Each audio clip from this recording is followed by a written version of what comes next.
Here I am.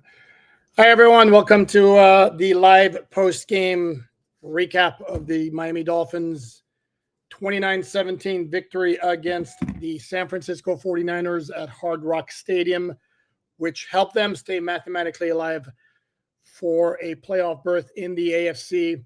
It's still a long shot. They still need a lot of help, but it would have been done with a loss. They will be done with any loss. From here on out, they have 2 regular season games remaining against the Cleveland Browns next Sunday afternoon. And a reminder that that game was flexed out of the Sunday night spot. It's not going to be played at 4:05 p.m. And then the regular season finale against the New York Jets, which will be scheduled. Right now it's a TBD, and it's going to be scheduled along with all of the other games. Usually that's going to be done either Sunday night of week 17 or on the Monday of after that week. So before we talk about this game, let's just again recap what needs to happen for the Dolphins to make the playoffs. Again, the Dolphins have to win out, and then they have to have 2 of the following 3 scenarios occur. It's got to be 2 of those 3. Scenario 1, the Colts have to lose 1 game. Okay. The LA Chargers have to lose both of their final 2 games. The Denver Broncos have to lose both of their final 2 games. 2 of those 3 have to happen for the Dolphins to make the playoffs, provided they win their final 2 games. The issue there is the Chargers' final 2 games are at New England and at Las Vegas. Teams that are both 3-12. The problem there is the Colts' final 2 games are at the New York Giants, and they're 2-13, and at home against the Jacksonville Jaguars, who lost at Las Vegas today and are now 3-12. And then the Denver Broncos' final 2 games, of those 3 scenarios, Denver losing its last 2 probably is the most realistic one, although there's a caveat. The Broncos have 2 games left at Cincinnati, which basically needs everything to happen. They need all those scenarios, and they need the Dolphins to lose to make the playoffs. And then the Broncos end the season at home. Whoa, I'm losing my voice. End the season at home against the Kansas City Chiefs. And the only twist in that particular game, though, is that the Chiefs could have the number 1 seed in the AFC playoffs clinched by then if either they defeat the Pittsburgh Steelers at Heinz Field, whatever it's called these days, Acrisure Stadium, I believe it's called, or the Bills lose against the New York Jets in what I believe is a road game. And the Jets have mastered the art of losing games. So chances are that's not going to be the route. KC at Pittsburgh is a tough game. KC's a better team, and KC's a master at pulling out close wins. Will they be able to do it again to clinch that number 1 seed in the AFC playoffs? Perhaps if they do, look for them to sit out a bunch of their frontline players when they play the Broncos in week 17, which is going to make it, week 18, which is going to make it easier for the Broncos to win that game. And obviously, this is a game the Dolphins need for KC to win. This game against the 49ers on Sunday, a couple of factors involved. The running game came to life a bit. It was very nice. The numbers are going to be inflated by what happened at the end of the game with the 50-yard touchdown from Devon Achane. Even before that, would probably suggest that the running game was much more effective than it had been over the past month. We saw a lot of those 6-yard gains, 7-yard gains on first down, which made it easier for the offense to function. Not a great day on offense for the passing game. And yes, there were a couple of drop issues with Tyreek Hill. However, there was one in the end zone, the first one that was tipped, and I had a little bit of a discussion with some folks on social media, and I'm going to repeat my position again.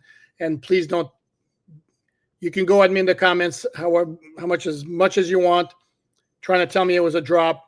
The pass was tipped at the last second, and it changed the trajectory enough that it makes for a ridiculously difficult catch. I don't care how much money Tyreek Hill makes. Doesn't change the fact he did drop a pass earlier than that, I should say, earlier on a third down. That absolutely he should have caught. There was another one in the end zone that he also went through his arms that he could have maybe should have caught. Although on that one, if you look at the replay, the defensive back basically is grabbing his shoulder like this. So that should have been a penalty on the defensive back.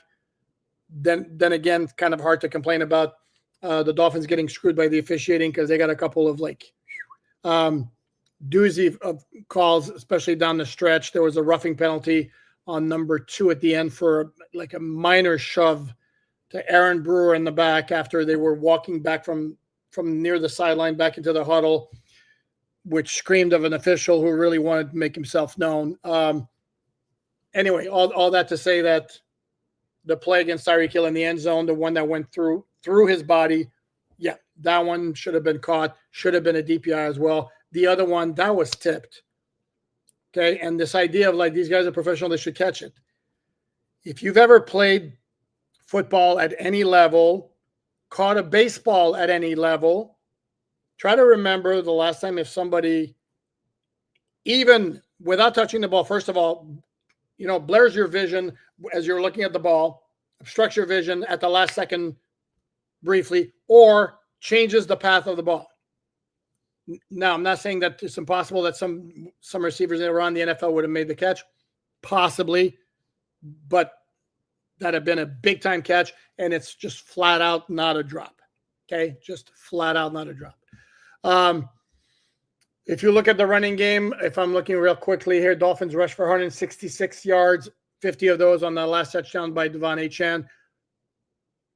While it padded the numbers, it should be pointed out that after Kader Kohu came up with a game, it wasn't a game-clinching interception, the interception to stop San Francisco's last drive, the Dolphins still needed a first down to kill the clock because San Francisco had all of its timeouts left, and the Dolphins got the first down on 2 runs right before that. Was it a 8-yard run by Devon Achane and then a 4-yard run by fullback Alec Ingold on his only carry of the day? So that was good work. Jeff Wilson Jr., hallelujah, they finally gave him a couple of carries, only 2, but still 12 yards on his 2 carries, 6 yards each. Offensively, again, there was a whole lot of Devon Achane, 190 total yards on offense. Hat tip to Jonnu Smith for setting the Dolphins single-season record for tight ends for both receptions and yards. Had 6 for 62. One of those, the one that stood out, was a really nice throw over the middle from Tua. Tua was solid, efficient, nothing spectacular. Again, mostly short stuff. His numbers were 22 for 34, 215, touchdown, no picks, 92.2 passer rating. Wasn't helped by the Tyreek drops for sure. Couple of misses down the side. He had one to Tyreek that was on Tua. The ball got there too late and was off the mark. But overall, again, there were no turnovers. There was one dropped snap that Tua quickly bounced on to limit or eliminate the possibility of any major damage there. So overall, it was a clean performance on offense, except for some penalties, not nearly as many as the 49ers, who had 11 for 90, Dolphins 6 for 45. Robert Jones was guilty of 2 holding penalties. That's not good. Aaron Brewer had some tough moments as well. And if we're speaking about the offensive line, we should mention the Dolphins used a rotation system at right guard. We had kind of spoken, Chris Perkins and I, on the podcast on Friday that there could be a change coming at right guard. And indeed, it was Isaiah Wynn who started at that spot in place of Lee Meikenberg, but then 2 series Isaiah Wynn, 2 series Lee Meikenberg, 2 series Isaiah Wynn. I did not detect any issues for either one. Again, the guys who had problems that were noticeable, and again, what's going to be noticeable is you badly miss a block, if you get put on your butt, if you commit a penalty, and the guys who stood out negatively in that manner were Robert Jones and Aaron Brewer. Props to the offensive line for completely negating Nick Bosa, who was playing with hip and oblique issues, but hardly was noticeable. And this is the guy who's usually a game wrecker. If you recall the game in San Francisco in 2022 when the Dolphins played there and lost, he was an absolute game wrecker, not a factor at all today. Defensively, solid work by the defense, particularly at crunch time. Not perfect by any means. some sloppy tackling, the touchdown by Deebo Samuel, or Jordan Poyer, and Javon Holland both whiffed on tackles in the middle of the field. That was ugly. There are a couple of other plays where the tackling was poor. Zach Sealer had a sack. Chop Robinson again made his presence felt, had a big third down deflection on a 3rd and goal on a pass that looked like it was headed straight for George Kittle in the end zone for a touchdown. So props to him. Then he had a sack on the final drive of the game. Calais Campbell had the pressure that led to the Kader Kohu pick that ended the drive when San Francisco was down 22-17. And the last hat tip, guy, I hope we appreciate, and I know this is a guy who has taken some flack at times, Jason Sanders, 5 for 5 on field goals, including one from 54 yards out. And then contrast that to the San Francisco kicker who missed a 41-yard attempt, where the score at the end, the 49ers don't need a touchdown. They need a field goal. Maybe they call their plays differently. This was a good win for the Dolphins because they needed to have it. They took care of an inferior team, the San Francisco 49ers. Normally would have been a major test coming into the season. This is not the same 49ers team. They're sloppy. They made mistakes all over the place. They had Ricky Pearsall, the rookie, who lined up illegally twice to nullify big plays, including a completion to the 2-yard line to Deebo Samuel that preceded the missed 41-yard field goal. That was huge in this game. So the Dolphins just played a little cleaner game and got the win they needed to stay again alive in playoff contention. Again, gang, the odds aren't great anyway, because I have a hard time seeing the Chargers losing to both the Patriots and the Raiders. And then seeing the Colts. I think the Colts are going to win out. They were up 38-7 today at home against Tennessee. Let them back into the game. Then it got to 38-30, and then they were able to kill the clock with some first downs. But it's a really soft schedule they have left. But at the very least, again, the Dolphins made their game against the Browns relevant. The Browns are another team. There's some teams, a lot of it comes down to finding a way to win, making the plays. You look at the Browns, for example, they get this 66-yard run right off the bat against the Cincinnati Bengals. They get to the goal line. They run a play, which looked to me, I was watching Red Zone, looked to me like a touchdown. The officials marked them short on the next play. They fumble, ball gets punched out. Cincinnati recovers, and the Browns don't score until it's 17-0. This is what differentiates a lot the teams that win and the teams that don't. Chiefs always do the right things, the little things, and yes, they get some breaks from the officials, but that's a different story right now. So, with that having been said, a lot of injuries for the Dolphins. Very annoying to see those. There was a point where it's one player after another from each team. Kendall Fuller's injury looks a little bit troublesome. It was a knee. He did not return. That happened, I believe, in the fourth quarter. Jordan Brooks, I don't believe that's going to be anything serious. He just got kicked in the quad by Jalen Ramsey on a completion to George Kittle. Trying to see who else might have left the game from Dolphins. That might have been it. The 49ers lost a couple of guys. They lost 2 offensive linemen. So, again, this is the time of year. Teams are down. They're down to it. The Dolphins play without Jalen Waddle. That didn't help the offense in the passing game. Guess what? The 49ers were missing a hell of a lot more players than that. Dolphins did have Teron Armstead back at left tackle. They did have Kendall Lamb back at right tackle. Tyreek Hill was able to play after being listed as questionable. Wasn't much of a factor. 3 for 29. Did have the 1 touchdown catch, a 3-yard pass on a very good route. And as Tony Romo pointed out, bad coverage by the cornerback who let him get outside of him. And once he did that, created a little bit of a separation. It was a perfect throw from Tua in the corner of the end zone, and boom, voila, 7 points for the Dolphins. So 29-17. If I get a chance, I'll look it up to see if that's a Miami Gammy. That's my own personal word to see if this score had ever happened before in Dolphin history. I know it happened in NFL history because there was a Super Bowl that ended 29-17, happened to be in Miami as well. So very quickly I can do this. And for the record, I had 20-17 as my final score prediction on Miami Dolphins on SI.com, which I hope you check out every day for the free content. It was pretty close when it was 22-17. So damn you, Devon Achane, for making my prediction not look quite as close. Dolphins did have a 29-17 game final score before us in 2010 against the Tennessee Titans at home. And now, as I recall, this was a game where Chad Pennington came in, I think, for the first time that year after dealing with shoulder injuries, and he got injured that game, and basically his Dolphin career was done.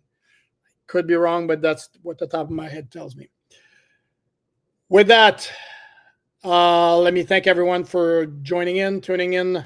Please like, subscribe, share, and we're going to go to some of our comments as we always do.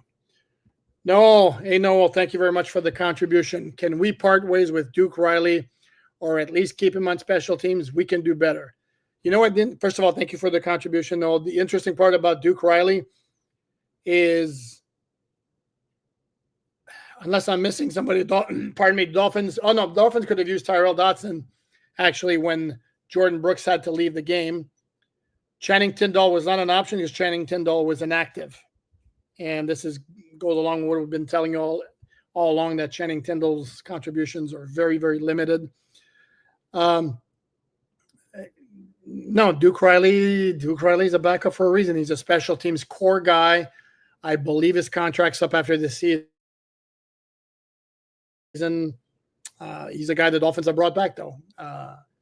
He's not expensive. He plays a lot of special teams. He's always among the snap leaders on special teams. But, yeah, he had a rough game in coverage a couple of times on the touchdown pass to Eric Saubert. By the way, I don't know if you remember, if you guys recognize the name, guy who was in Dolphin training camp last year. And then also on that fullback screen to Kyle Juszczyk. Spell it just for fun. You want to play Scrabble, use his name. Where he went with the movement of the offensive line and wound up like out of position. They were able to slip the screen behind them, and then boom.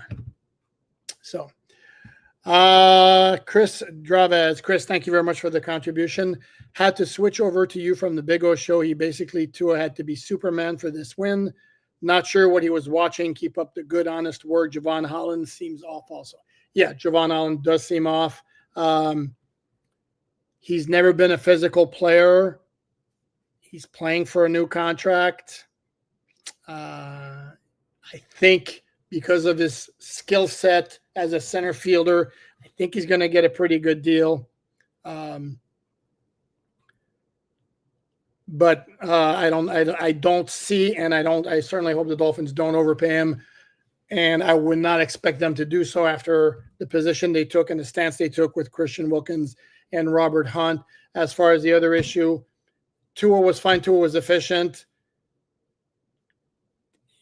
The comment that Tua had to be Superman for this win is completely laughable to me, but whatever. Not my show. Matt, thank you very much, Matt. Appreciate the contribution. Should Achane get any guff from the coaching staff for not sliding, kneeling at the end, or is it just a got lost in the moment type deal and everyone moves on? Thanks, Boo. Was the phrasing any guff? No, he's going to get probably at most a gentle reminder that you didn't need to do that. At that point, once it makes it a 2-score game, yeah, he got lost in the moment. He's got the end zone staring right at him. The long runs have been very hard to come by for him this season. He had one, I think it may have been in the opener, or was that a reception? I know he had one long run very early in the season. They have not been there. He had one long run that was nullified by a holding penalty, but it's been rough going, and he broke one, and he sees the end zone.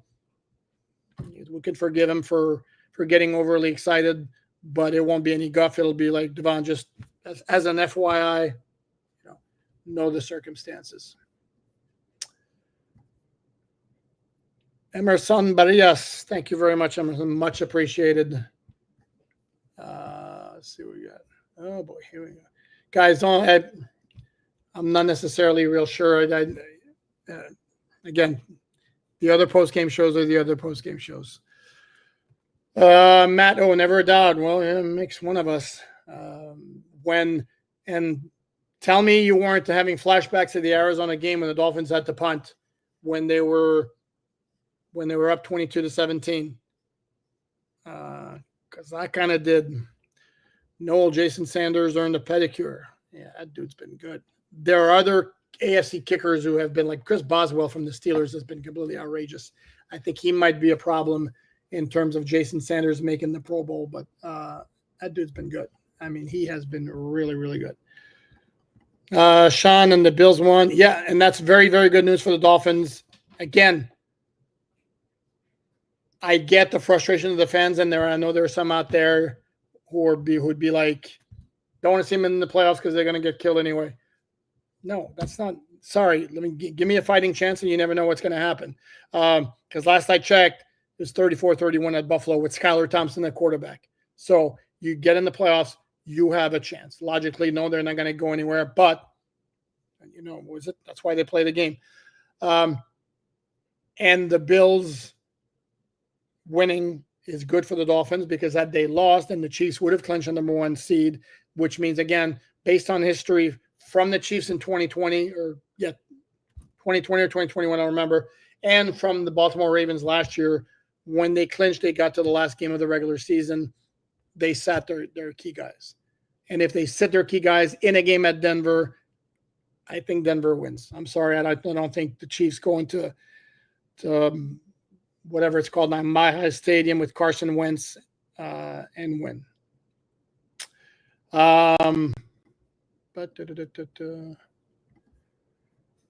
Greg, running game came alive and some throws downfield. They looked like fins of 20. They did? No, sorry. No, don't quite agree with that assessment. No.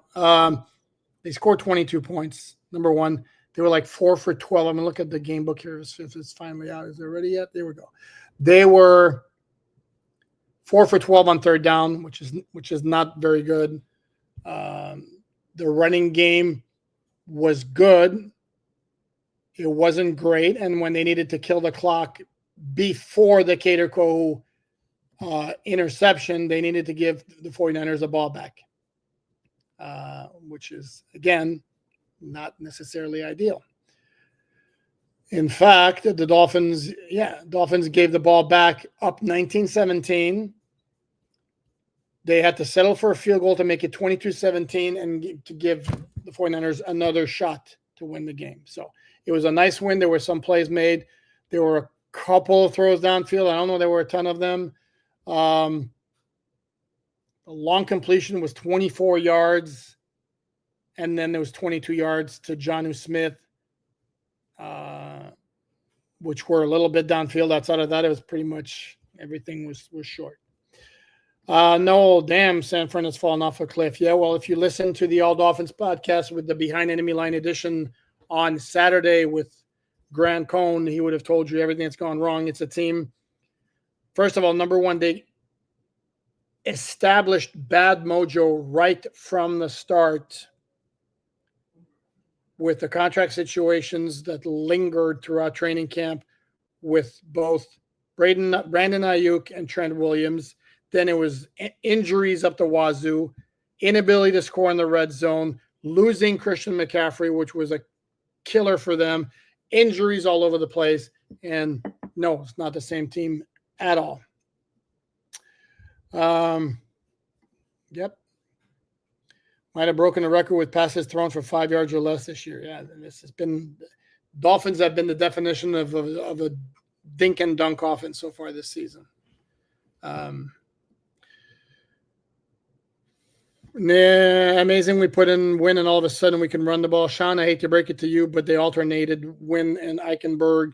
We'll find out tomorrow. I think they got pretty much the same number of snaps. So, no, it's not because of – Isaiah Wynn being in there. Sorry, not quite as simple as that.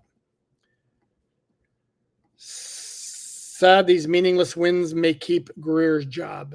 They're not meaningless if they make the playoffs, and you are also under the impression that maybe he's gone even if they lose the last two. I don't know that it's a done deal that the Dolphins would make a switch. I don't see that. Should have had 2 more TDs from Tyreek, so many drop balls. You could have had 1 more TD from Tyreek. I refuse, again, categorically refuse. And you guys can call me stubborn, hard-headed, all that good stuff. I refuse to call the one that was tipped by Domador Lenoir a drop. That's not a drop. It's going to show up in the game book as a pass defense or a pass broken up. So let's please stop with it. I'm going to put that right here. We are in Naples. Love you, Pope Jimmy. Deserves a heart. I love you guys. A lot of you guys reached out with some very, very nice comments. It's not exactly been a great week for me, and I am been very touched by all those reaching out with nice comments that I've seen. So, what we got? Patrick Davenport, super sticker. Thank you very much, Patrick. Toby, what up, Toby? Toby Marmarino, is it fair to say Tua is a Greg Maddux type quarterback and you prefer Roger Clemens type? He throws floaters a la Pennington.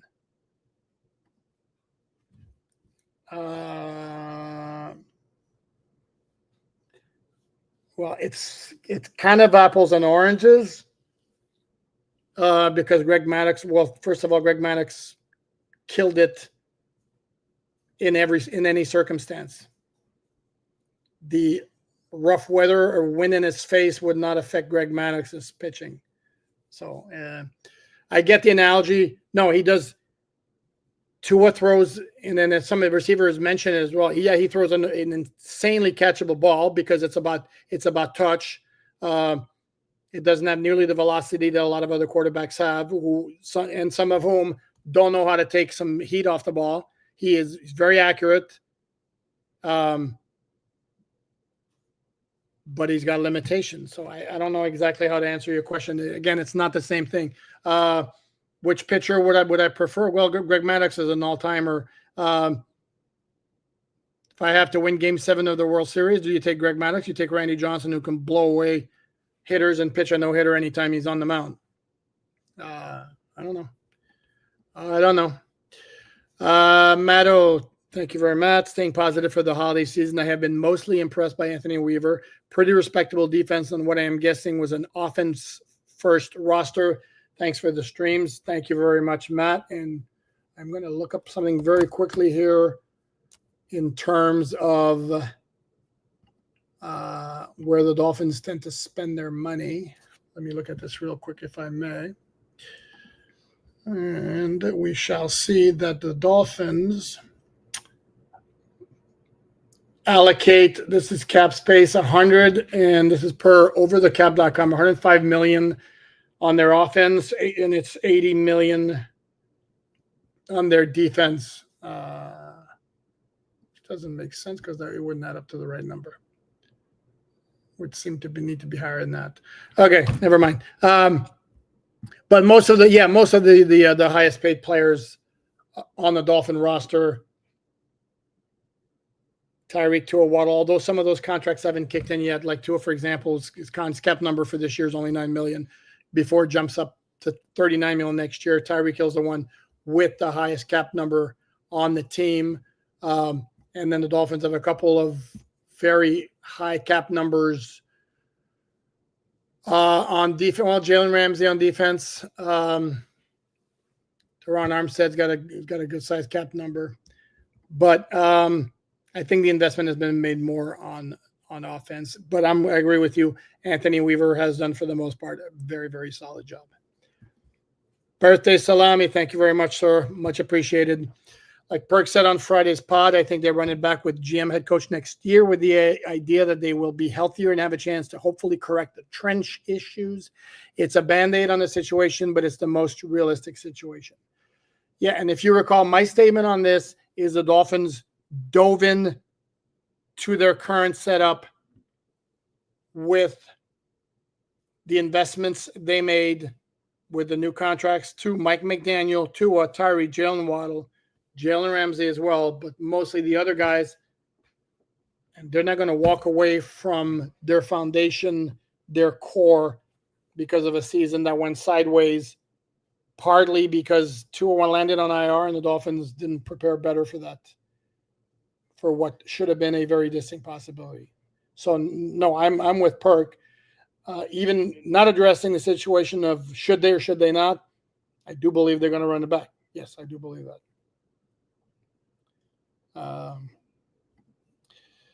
Emerson, hey Pope, just sending a lot of love your way. Very appreciate what you do for this community. My condolences. Thank you very much, Emerson. Appreciate it. Hog well fishing. It's Acrisure, I think. I just call it Surefield. That's funny. I like that. Pete's takes. Am I the only one mad tonight? Wins are now losses and losses are now wins. No, until they're out of playoff contention. No, do not give up the fight. There's no reason to. Again, what's the difference can be between 12th overall pick, 9th overall pick, 14th overall pick? I don't think it makes. Now, if the Dolphins were in the running for the first pick or the second pick, yeah, I'd be pissed if they won. Yeah, that's a different story. But they're still mathematically in playoff contention. So, Willie Woe, the DJ MVP of the game, goes to Sandy. Field goal kicker did an amazing job today. 5 all distances, 1 over 50 yards. Yeah, he does get points deduced though for kickoff out of bounds, which gave San Francisco the ball at the 40-yard line. But 5 for 5, and again, when you look at San Francisco missing a 41-yard field goal attempt, that makes you appreciate Sanders being so money. And that 54-yard field goal is like that thing's right down the middle. The 48-yard one at the end, thing's right down the middle. So, Joseph, 49ers look like trash except for Debo and Kittle. Jennings is a nice player, but their offensive lineman, I know Feliciano was supposed to be one of their guards. He's on IR. Trent Williams, the left tackle's on IR. I think Aaron Banks is another replacement. I think their right tackle might be another. I mean, dudes, they got replaced, and then they're down to their 5th running back because they have 3 on IR, and then their replacement, their rookie 4th-round pick, Isaac Garendo, has a hamstring injury. What do we expect? Juszczyk's a nice fullback. But, yeah, I mean, this is a team that got decimated by injuries. So, which is why I don't necessarily go like, woo, man, that was an impressive performance. No, it wasn't. But the Dolphins got the dub, which is what they needed. Chances are they're not going to look great against Cleveland because Cleveland can be scrappy and has some talent on defense, but they're offensively challenged because they're now down to Dorian ETR. Thompson Robinson is the quarterback and not a great player. And that offensive line has had injuries also. But again, it's all about win the game and hope you get the help you need. What Patrick says right here, thank you, Patrick. Hit the like button for Poop, folks. Would appreciate that. Alan Williams, thank you very much for the contribution. My condolences on your mother. Watch and read all of your content on SI. Thank you for your honest, constructive criticism on tour. I totally agree. Thank you very much, Alan. Since you brought it up and it's out there, and I'm certainly not shying away from talking about it. Sadly, it's not only my mother, my father passed away yesterday, 6 days after my mother passed. And as I put on social media, on X, on Blue Sky, and on Facebook, accompanied by a picture of my parents at my wedding. They were together. They were married 69 years together for about 75 years. Died within 6 days of each other. There's something almost beautiful and poetic about it. It's a very sad time, but at the same time, again, they were 92 and 91 years old. They lived a good, long life, so, but I appreciate the sentiments. Oh, let's see. Yep, very good point there. You have to tell me how to pronounce that. Hog fishing, I'll skip the middle part. Considering how many kickers missed field goals and PAT kicks today, Sanders showing up for work was great to see. Dude's been balling. He has been balling. Matto, just win, baby. Absolutely. That's what you got to do. That's an interesting point here. Ugly wins are great for this team. That's something they have struggled to do for like 10 years now. That's a very good point. Thank you. This is what I'm saying. Dihese, how's us winning and continuing to be in the hunt meaningless? Crazier things have happened. Oh, no. What? Good point, Poop, but we don't get paid $34 million to play catch. You're referring, I'm not sure what you're referring to here. You're referring to Tyreek? You'll have to explain to me what that means exactly. I'm not sure. When a helmet comes off, isn't a play dead, or is that just in college? That player was at Hardwood with no helmet on the INT. Well, it wasn't INT. You're talking about Benito Jones. It's a great question. No, I should know this rule, and I don't because I suck. Sorry. No, I don't believe the play is automatically ruled dead. I'll look into it, but no, I do not believe that.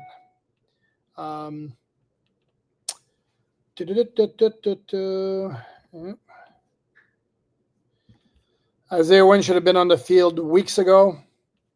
Here's my thing, though. If the Dolphins were ready to make the move, do we not think that the coaches would have made the move earlier if they thought that it could make a difference?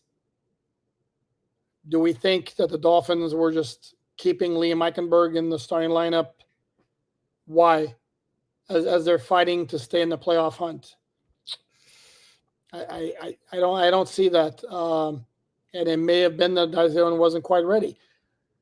And then he played today, and again they rotated with him and Liam Eichenberg.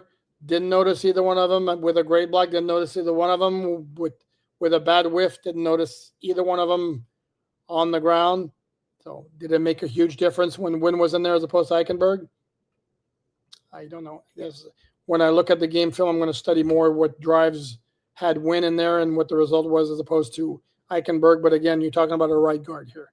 So there may not necessarily be a correlation there. Toby, thank you again. Would love to see Weaver with JP, Chubb, and Chop. Prayers to you. Thank you. I appreciate it. Yeah. I know Weaver talked about that this week, how excited he would be about that, the idea of that particular trio with him. Of course, if he's asked a question, what else is he going to say? The other part of it is Anthony Weaver even going to be around? He's going to get head coaching interviews in the offseason. Is Bradley Chubb going to be on the roster? Remember, Dolphins can save $20 million of cap space next offseason if they release him with a post-June 1 designation. So, I don't know. But if Phillips is back healthy and at the level or close to the level he's been, same with Chubb and with Chop's expected step forward, yeah, it could be very interesting, actually. Brian Doherty, thank you very much, Brian. Much appreciated. Dolphins with a win for you, bro. Jason Sanders, best kicker ever, LOL. Some pieces to be hoped for next year. HN, Tua, John, Waddle, Washington. Sealer, Kohu, who I like. Jordan Brooks playing really, really well. Not necessarily crazy about him in coverage, but he's very good against the run. Or screen passes, actually, I should say, when he has to drop back. Jason Sanders, best kicker ever. I think he might be the best Dolphins kicker ever. Olinda Mario was very good. I don't know if he was quite as clutch as Sanders has been, to be very honest. Whoops, sorry. Well, okay, let's go back to this. Our tight ends blocked well, but I think that our performance speaks more to our opponents. Oh, and the other part, too, also, that we, again, with all the injuries, they get Drake Greenlaw back in the lineup against the Rams. Was it against the Rams or the week before? Anyway, a couple of weeks ago. And as Grant Cohn, the publisher of the 49ers on SI site, told me he was the best player on that defense. And then today he was gone in the first series. So Dolphins played against a very depleted team, and I get it. No excuses. Every team's got injuries, but this is not the 49ers team that went to the Super Bowl last year. Javon Holland needs to be benched. Zero chance that happens. None. I'm over Holland. Perfectly understandable. San Francisco is playing hard. Their biggest issue is guys committing penalties after plays were over. They're committing penalties before plays were over. They had an offside. They had 2 illegal formations on the rookie wide receiver, including one that was huge. That may have been a 7-point swing right there. The one that negated the pass of Deebo Samuel to the 1-yard line before the missed 41-yard field goal attempt. That was huge. And then the 2 unnecessary roughness after the play. The one against Jonnu Smith.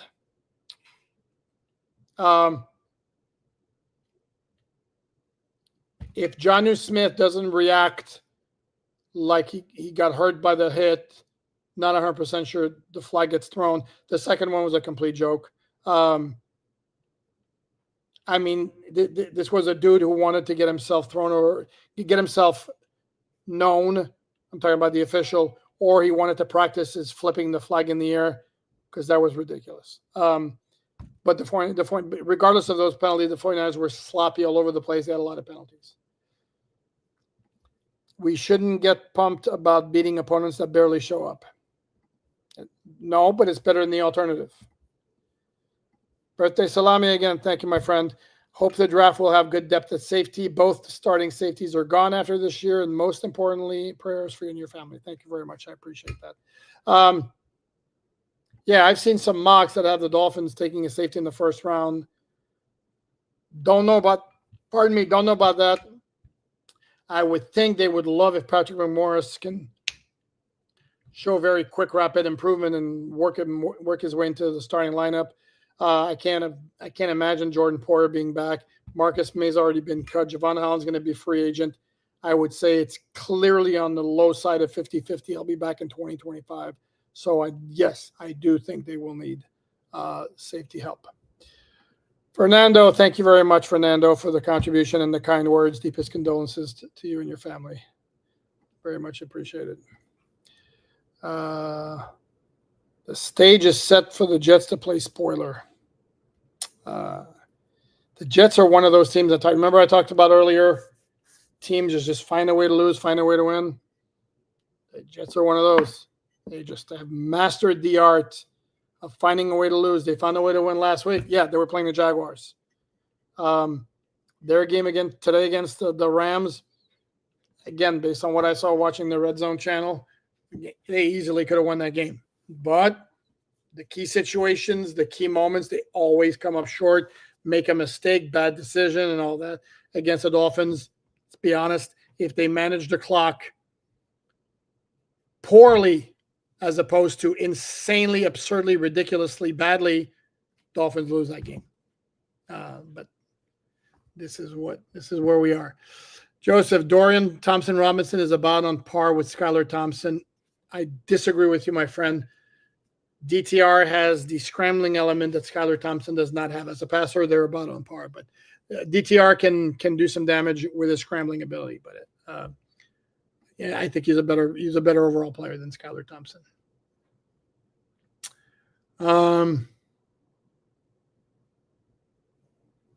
Whoa. Sanders defense bicep 2 under 100 air yards, garbage. That's what the Dolphin offense is. Again, we need to accept the fact this is what the Dolphins offense is in 2024. When it had good performances during that streak, Buffalo, Arizona, the Rams game, I'm still going to say defense won that one. Then Vegas and New England, it was about third down efficiency, and it was about limiting mistakes. If you look, the Dolphins get a holding penalty. They're in 2nd and 14. Basically, it drives over. That's who they were. That's who they are this year. It's not who they were last year. It's not who they were in 2022. They could convert those at a good clip. This year, what was it?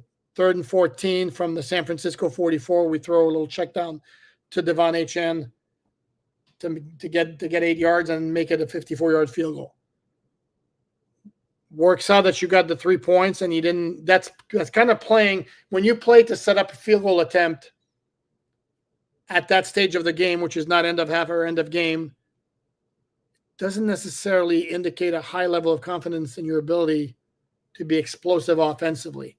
And then you're basically saying, okay, I'm going to get what they got was realistically what they should have expected to get. So you're basically saying, I'm confident my field goal kicker is going to make a 54-yard kick. Well, it's great that you have a guy right now who's just in a zone and nailing all of those. It's not necessarily a great way to live.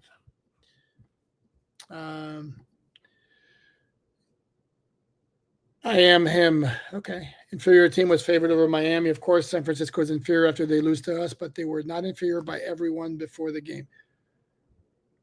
It's funny. I picked the Dolphins to win. Grant Cohn of the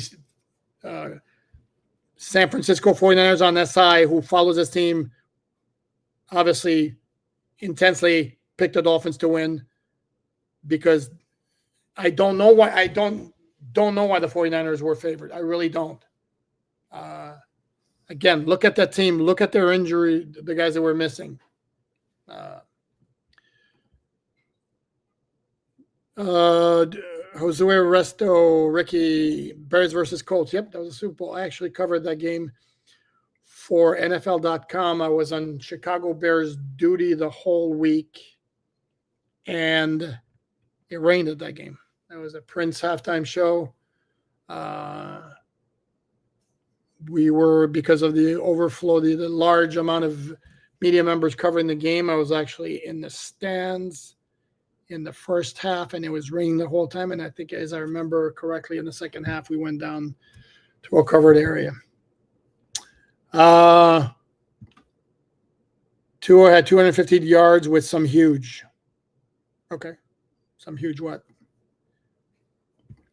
Let's see what we got here. Alan Williams, thank you, Alan. 4 picks in the first 100, 2 O-line, 1 big back, 1 D-line. More O-linemen. You guys do know the Dolphins have not been shy about spending picks on offensive linemen and fairly early. Austin Jackson, Robert Hunt, Solomon Kindley, Liam Eichenberg, Patrick Paul. A lot. And then signing Teron Armstead. 1 big back. We're going to draft another running back. It's too many. I think that they absolutely positively need to have a safety in those first 4 picks. Finn Fan in Bills territory, draft DT guard safety. Also, we were happy the Bills won. Yeah, the Bills had a rough time. They were done 14-0, won 24-21. But they kept their hopes alive to get the number 1 seed. Still have a hard time believing that the Chiefs are going to lose their last 2 games. Buffalo has the Jets and New England again. I think Buffalo is going to wind up 14-3. Chiefs could have a hard time at Pittsburgh because that Pittsburgh defense is a problem for a lot of people, especially at home. And Chiefs could have a hard time at Denver. I mean, if you remember the game at Kansas City when they played earlier, the Chiefs could have won, except got their potential game-winning field goal blocked. Matt, thank you very much. Not a hot take to say Tyreek seems off, but are you seeing teams drawing up coverage for him like it is 2023? Yeah, kind of, sort of, to be very honest. They're very, very aware of him. Very, very aware of him. But he's absolutely, like you mentioned, he's absolutely not the same guy. He is just flat out not the same guy. Okay, let's see what else we got. We're closing in on 50 minutes here, and then let's see what else we got. Yeah. What's Achan's yards per run average now? Well, that 50-yard run's certainly going to help. Let's see. I think it was a 3.9 maybe before. Let's see what we got here. We'll do this as quickly as I can. He should have been updated by now. And Von Achan is now at 4.2, which is still a far cry from 7.8 last year. Not terrible. And now we have a new leaders. Jonnu Smith and Devon Achane are now tied for the team lead in catches with 76. Tyreek is third with 70. Bassam, good win, but still not convinced. They are not a playoff team. if they're in the playoffs, if they're in the field of 7 AFC teams after January 5th, then they're a playoff team. All right. Yep, Jason Sanders from New Mexico. Guys are funny. Joshua, Tyreek's hands must be bad because 2 TD drops. Is he that injured? The first one was not a drop. Not a drop. Harlando, yo Pope, good to see you. Hope you're doing well. It was a good win today. We had a go at deep shots too. It was nice to see. Next week should be fun in the cold, although I'm not betting on the dogs winning this time. Gotcha. A couple of shots, they didn't connect. I know there was one to Malik Washington. There was one to Tyreek down the sideline as well. So, Eli Manning won 2 rings on 500 teams and beat the 07 Patriots to do it in one of those. And I don't know where you're getting that, my friend. The Giants were like 10-6 in 2007. They were not a 500 team. Whoops, let me check this real quick. Just to confirm that they were not a 500 team. They were in 2007, they were 10-6. And then when they won again in 2011, they were 9-7, and they just got hot in the playoffs. But the point, I think your overall point is well taken that once you get into the playoffs, who knows what can happen. Emless Chargers going to cold New England will not be easy. If the Dolphins win next week, last week of the season will be meaningful.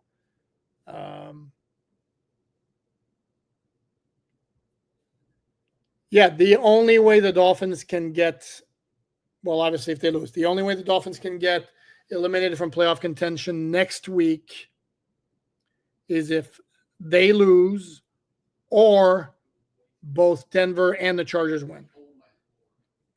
Then the Dolphins would be done. The Colts cannot eliminate the Dolphins next week with a win, nor can they clinch the Dolphins. Dolphins can't clinch until week 18 anyway.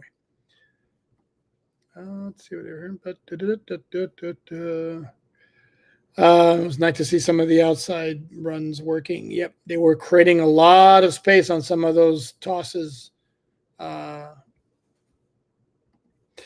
Mediocre offensive performance against a beat-up defense that only played physical after the whistle.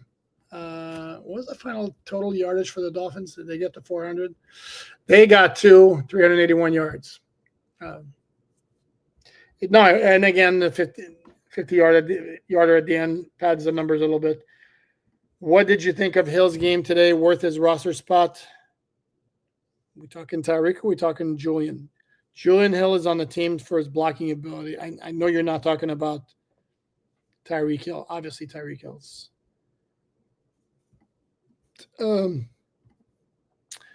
John Russell would be so Dolphins to beat the Browns, then lose up in New Jersey when a win would have got you in the playoffs. Oh, that would be depressing, man.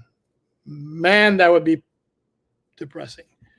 Another bad offensive performance to his guard is trash. No, I don't agree with that at all. He was efficient. There was nothing spectacular. There were no turnovers. He completed a fairly good percentage of his passes. He didn't get helped by a couple of drops. He had a couple of misses, but he was fine. There was no issue. And to call him trash is not right. Sorry. Yep. Mark, defense really playing well. Needs some receivers with some height. Nice to see some run game today. Offense should have put up 30-plus points aside from the HN run for the touchdown at the end. Well, they had 6 scores. The only problem was that, no, they had 7 scores. 5 of them were field goals. That was a problem.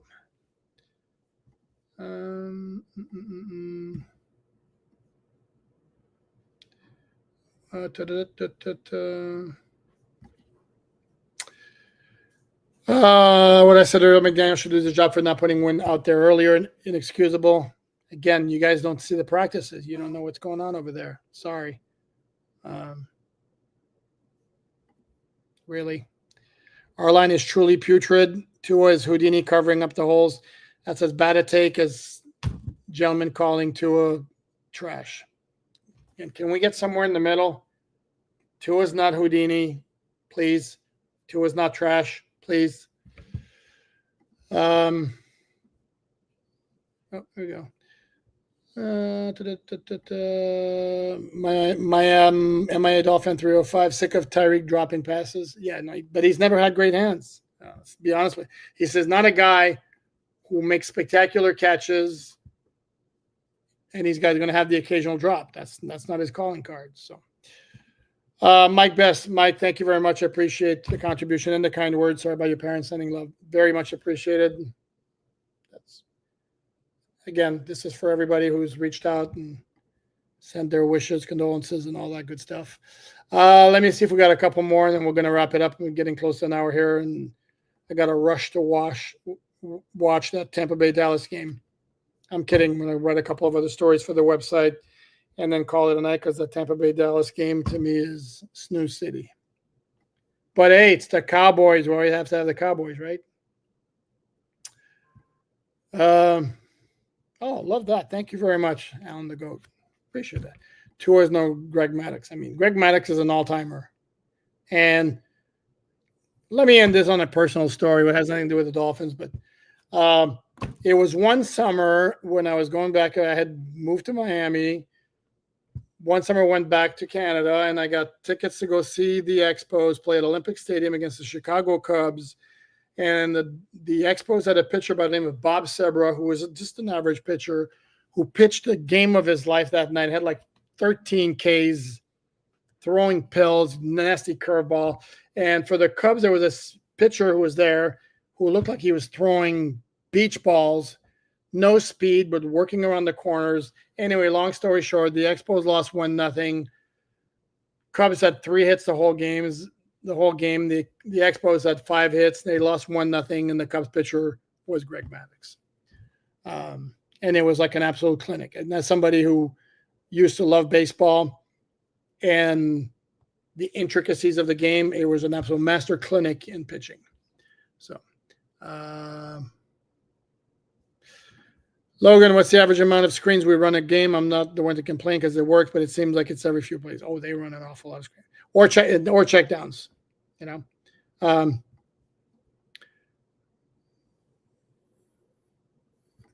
Harlando, you're right.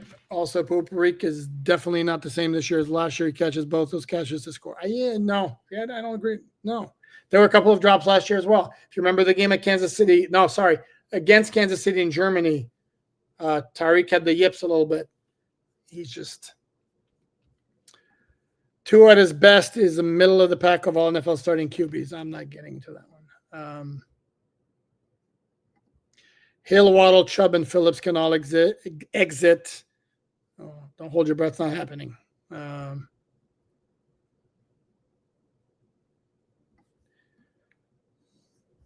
Great question, Patrick. Will Hill be here next year? I think he will be. I don't know. What are you going to get from him? And I raised that question. I think the perk.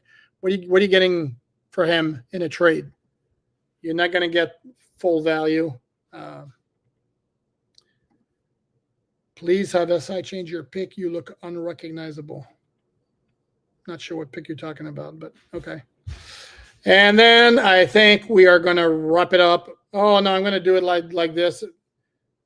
I like this. I like this. Daryl, thank you.